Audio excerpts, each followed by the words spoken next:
Existe uma conexão na Bíblia que quase ninguém percebe. E quando você entende isso, algo muda dentro de você. Não é apenas interpretação, não é apenas teologia. É como se uma chave girasse na sua mente e, de repente, aquilo que parecia simples revela uma profundidade que sempre esteve ali, escondida à vista de todos.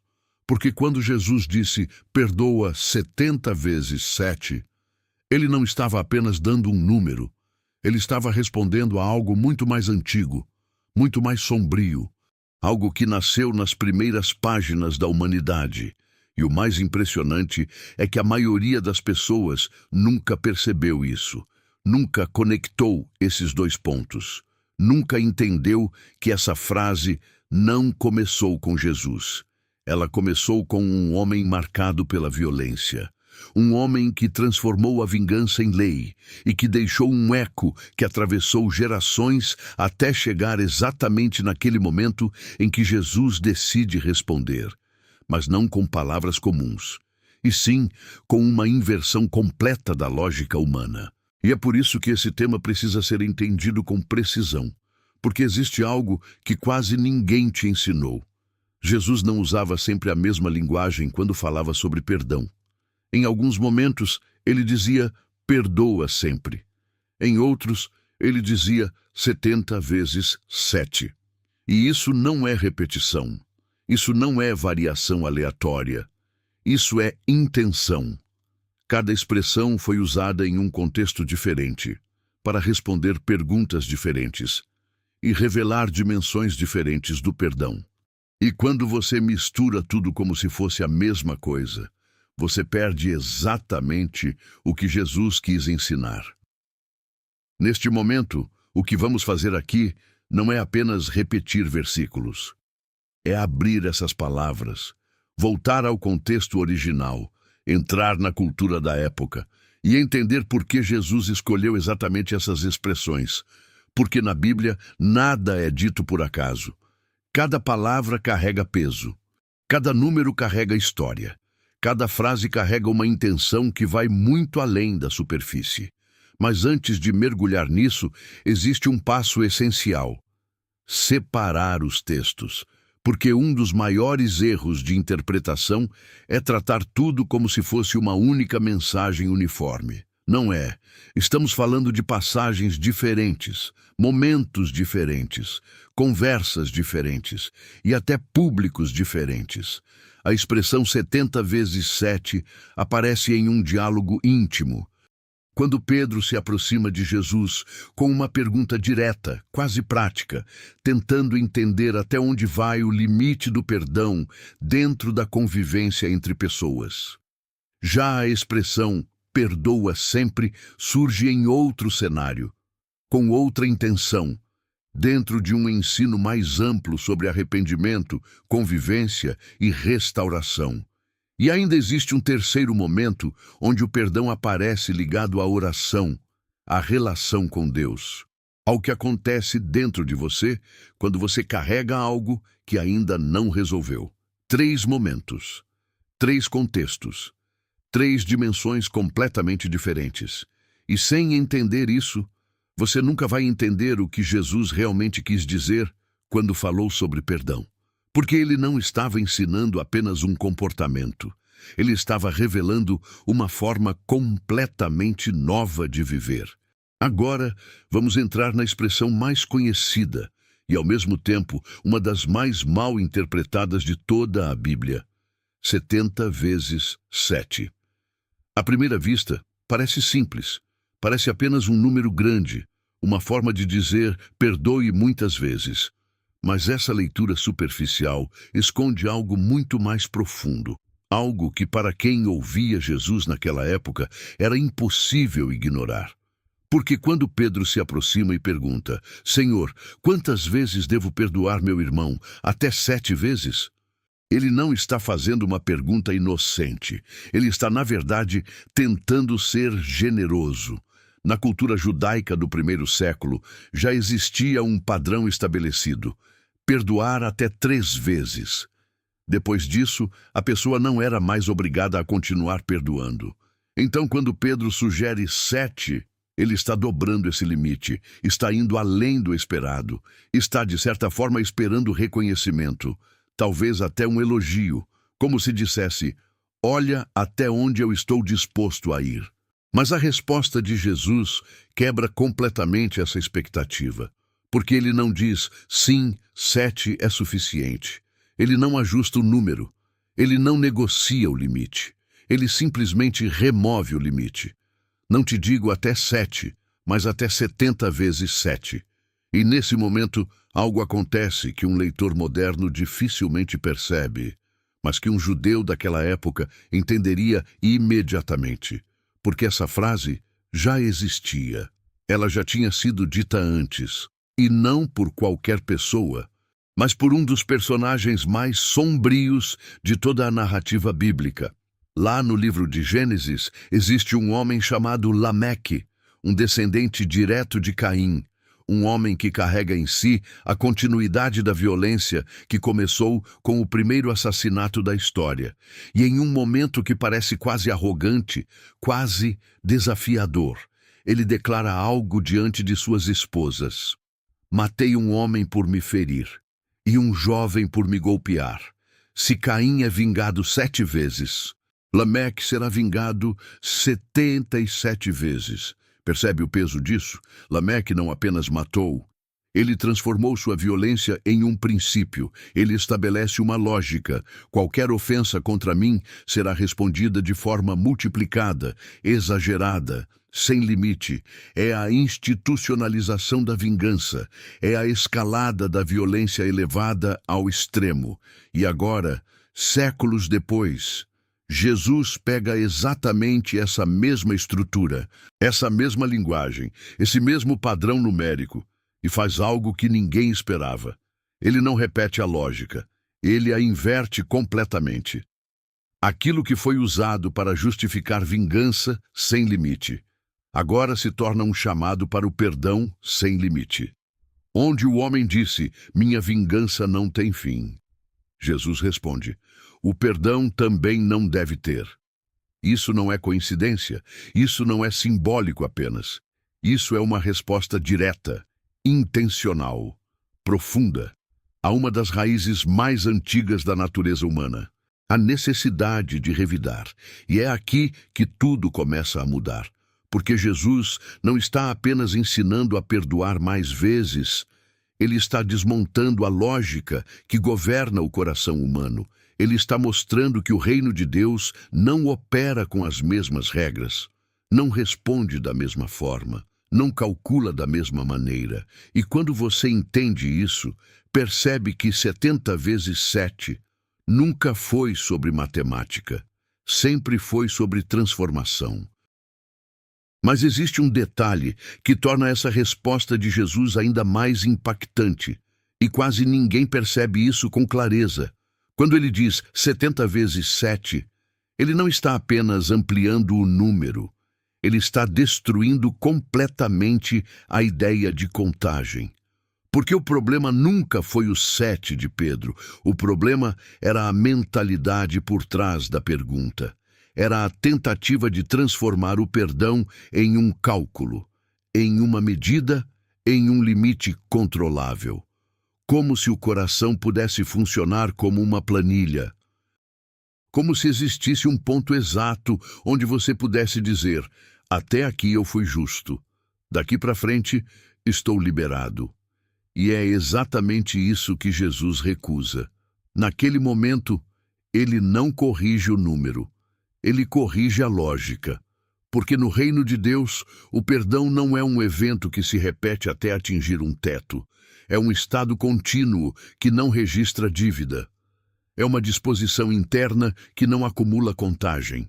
E isso muda tudo. Porque enquanto você está contando, você ainda está preso. Preso ao que foi feito. Preso ao que foi dito. Preso à memória da ofensa. Mas quando o perdão deixa de ser número, ele se torna liberdade. E é por isso que muitos estudiosos deixam isso muito claro. Quando Jesus fala 70 vezes 7, ele não está dizendo 490 vezes e depois acabou. Ele está dizendo exatamente o oposto. Não existe número. Não existe limite. Não existe ponto final para o perdão no nível do coração. E isso não significa que você aceita tudo. Não significa que você ignora o erro. E muito menos que você se coloca em situações de abuso. Significa que você não vive mais governado pelo ressentimento. Significa que o outro não controla mais o que permanece dentro de você. Mas então surge uma tensão, porque se tudo é assim, sem limite, por que em outros momentos Jesus parece colocar uma condição? Porque ele diz, se arrepender, perdoa. Será que existe uma contradição? Será que estamos falando de duas ideias diferentes? E é exatamente aqui que entra a segunda dimensão do perdão. Uma dimensão que muita gente confunde e por isso vive carregando pesos desnecessários. Porque existe uma diferença entre o que acontece dentro de você e o que acontece entre você e o outro. E quando você mistura essas duas coisas, você se perde. Você tenta restaurar relações que não podem ser restauradas. Ou pior, você mantém dentro de si sentimentos que deveriam ter sido liberados há muito tempo. E Jesus, em outro momento, vai tratar exatamente disso, não respondendo a uma pergunta sobre limite, mas ensinando sobre relacionamento, convivência e restauração. E é aqui que a expressão perdoa sempre, ou mais precisamente, perdoa todas as vezes, começa a fazer sentido dentro de um outro cenário, com outra intenção, e com uma condição que muda completamente a aplicação do perdão. Porque agora não estamos mais falando apenas de liberdade interior. Estamos falando de reconstrução. Estamos falando de vínculo. Estamos falando de quando duas pessoas tentam voltar a caminhar juntas depois de uma quebra. E sem entender essa diferença, você pode até tentar viver o perdão, mas vai aplicar da forma errada, no lugar errado, e isso só gera mais confusão dentro de você. Agora entramos em outra cena, outro contexto, outra intenção. Em Lucas 17, 3, 4, Jesus não está respondendo a uma pergunta sobre limite. Ele está ensinando algo muito mais prático, mais relacional, mais direto. Ele diz, se teu irmão pecar, repreende-o. E se ele se arrepender, perdoa-o, mesmo que isso aconteça 7 vezes no mesmo dia, e 7 vezes ele volte dizendo, me arrependo, perdoa. Percebe a diferença? Aqui existe uma condição clara, explícita, impossível de ignorar. Se houver arrependimento, deve haver perdão. Isso muda completamente o cenário, porque agora não estamos falando apenas do que acontece dentro de você. Estamos falando do que acontece entre você e o outro. Estamos falando de restauração, de reconstrução, de relacionamento. E relacionamento não se sustenta apenas com decisão unilateral. Ele precisa de reconhecimento, de responsabilidade, de mudança. Não existe reconexão verdadeira quando o erro não é reconhecido. Não existe restauração real quando não há arrependimento. E é exatamente por isso que muitas pessoas se confundem. Elas tentam aplicar o 70 vezes 7 no campo do relacionamento e acabam se mantendo presas a ciclos que nunca mudam, ou fazem o contrário, tentam exigir arrependimento para liberar o coração e acabam carregando ressentimento por anos. Mas Jesus nunca misturou essas duas coisas. Ele separou com precisão. Aqui, em Lucas, o foco não é o limite do perdão, é a dinâmica da convivência. É como uma comunidade saudável funciona. Se alguém erra, deve ser confrontado. Se arrepende, deve ser restaurado. E isso deve acontecer quantas vezes forem necessárias. Não porque o erro não importa, mas porque o arrependimento muda tudo. O arrependimento abre espaço para recomeço.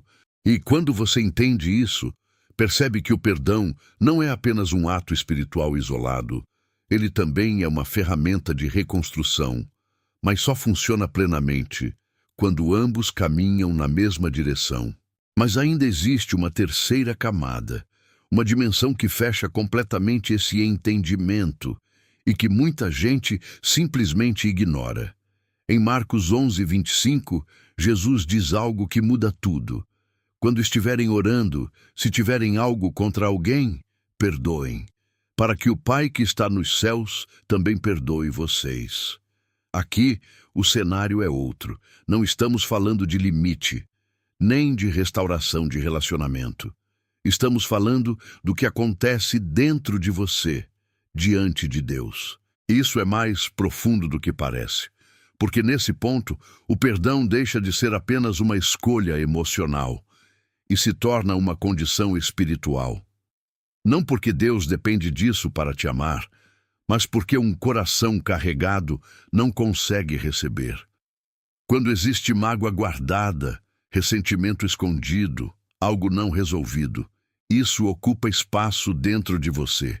E um coração ocupado não tem espaço para aquilo que Deus quer derramar. É por isso que Jesus conecta o perdão com a oração. Porque a oração é o lugar onde tudo fica exposto, sem distrações, sem justificativas, sem máscaras. E nesse lugar, aquilo que você ainda carrega aparece. Aquilo que você ainda não soltou se revela. E se existe algo contra alguém, isso interfere diretamente na sua conexão com Deus. Não porque Deus se afasta, mas porque você não está livre. Isso se conecta com a parábola em Mateus 18, onde um homem recebe perdão de uma dívida impagável, mas se recusa a perdoar alguém por algo muito menor. O problema ali não é quantidade, é incoerência. É receber graça e bloquear essa mesma graça na vida do outro. E quando você entende isso, percebe algo libertador. O perdão nunca foi só sobre o outro, sempre foi sobre você, sobre o que você carrega, sobre o que você mantém vivo dentro de si e sobre o que você decide finalmente soltar. Agora tudo começa a se encaixar com clareza. Quando Jesus falou sobre perdão, ele não estava dando uma única regra simples para ser aplicada em todas as situações. Ele estava revelando dimensões diferentes de uma mesma verdade, cada uma operando em um nível específico da vida. Existe o perdão como estado do coração, aquele que não depende do outro, que não espera resposta, que não faz contagem.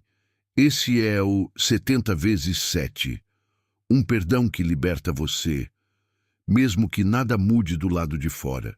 Existe o perdão como restauração, aquele que acontece quando há arrependimento, quando há reconhecimento, quando duas pessoas escolhem reconstruir algo que foi quebrado.